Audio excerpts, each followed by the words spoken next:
This episode of 3J Sports is brought to you by the Galveston Pepper Company. Pretty nice, ain't it, Johnny, seeing them wins? Let's keep racking them up. Roll it up, rack it up. Well, shoot, just touching on that. But, well, obviously we got the March Madness. We've been handling business. Go Cougs. Go Cougs. Go Cougs. Go But, Cougs. So we got our next opponent, Wetton Duke, and seeing what we got going on there. And yeah, we got some challenges coming up. My question is who are going to be the most impact players on each team to make the plays when it matters the most? You know, to hit those clutch plays. I mean, what is it? Shed, he hit the unbelievable little 1-2, got through the lane and made that shot at the end of the last game. But what do you think, Johnny, with the Rockets? I mean, not the old Rockets, the old Cougars, handling business against Duke, man.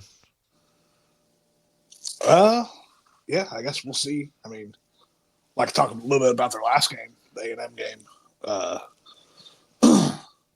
Great game. Like you said, Shed, Big 12 Player of the Year. He played every minute. I think he fouled out with like a minute left in overtime. He had 21 points. Sharp was 7 for 14 from 3. He was filling it up. It was a great game. Came down to the end of overtime. A&M started hitting some threes, which is a funny fact. They had the lowest 3-point percentage in NCAA during this year, but somehow they turned it on. But, I think we're capable. We have experienced players, Shed and the other seniors. They happen to be the winningest class in U of H history, which is kind of a hard to believe, the Olajuwon era. It's pretty wild and everything. Yeah, so they're good. I mean, I haven't watched a bunch of Duke games at all. Well, obviously we got number one defense, so yeah, I think it'll come down to us executing on offense. Players still scoring points, and then you can't have as many fouls or as many second chance points as we gave up to A&M. That's what kept them in the game, really. Yep. Yeah, that was a nail biter going in OT with that, man. And then just handling business there at the end. But what was his name? Taylor, I want to say, he hit some clutch shots for A&M, but he pulled up that 3 at the end, and I was a little unsure of that shot because I thought they actually were going to, make something happen there, and he pulled up that 3, missed it, but Shed and the guys, they took care of business. I mean, it was nice because Sharp, he had, 30 points. Shed had 21 points before he fouled out. Funny thing, though, with both these teams coming up, we got Duke, we got Houston, and, we got the dude on our team. His last name's Dunn, right?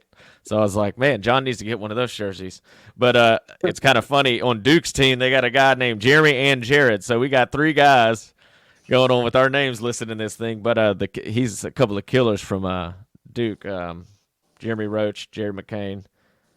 They've been handling business on that side, and I would say those are the biggest threats to Houston. What do you think about that, Jeremy? Man, don't they have the one guy? Man, I'm horrible with last names. I didn't watch a lot of Duke, but he's the one leading them in points. I think rebounds too, maybe blocks. It's like Filipowski, or I can't think. Yeah, Filipowski. I think he's like 7 foot tall. Yeah. So he's, we're a team defensive, obviously number one defense, like John was saying. But we need to definitely work on him because the one thing about U of H is they're a great team. I think I heard it was Jay Williams. I think it was Jay Williams said they're the hardest working team in all of college basketball. No one outworks them. No one out hustles them. So we basically have to stay out of foul trouble because we're not as deep as say some other teams. So we definitely, that's the key, is staying out of foul trouble. And I don't know. Duke's a storied program, but U of H is building up again. We used to be one, and now we're getting back to it with Sampson. So it's going to be a great game to see. Yeah. I'd say we all agree what Shed and Sharp, these guys just coming in and handling business, probably the biggest key players for us to get the game handled up, right? Yeah, they got that dog in them. You know, just their Shed, like he's just making plays. You know, it's fun to see. Yeah, it's nice to see. Yeah, part of the problem, like I said before, was the foul trouble. Yeah, we've had a couple injuries in the past month that they weren't starters, but they were backups. Our second rotation, so we lose a little depth on that. So that makes it way more important to stay out of foul trouble. Yeah. Yep. Yeah, for definitely. sure. Well, So shoot. that's Friday night, right? It's Friday night. Yeah, it's gonna be what? I'm trying to think of what the date is. I guess it's the 29th. Yeah, 29th. Yeah. They'll be taking care of business, man. Dallas. Yeah, they're playing in I Dallas. believe. There it is. American Airlines right there. Okay. That'll be exciting, man. Sweet And 16. you got Astros, Rockets, and Cougs that day, so it's gonna be you might have to take off work to watch all the games.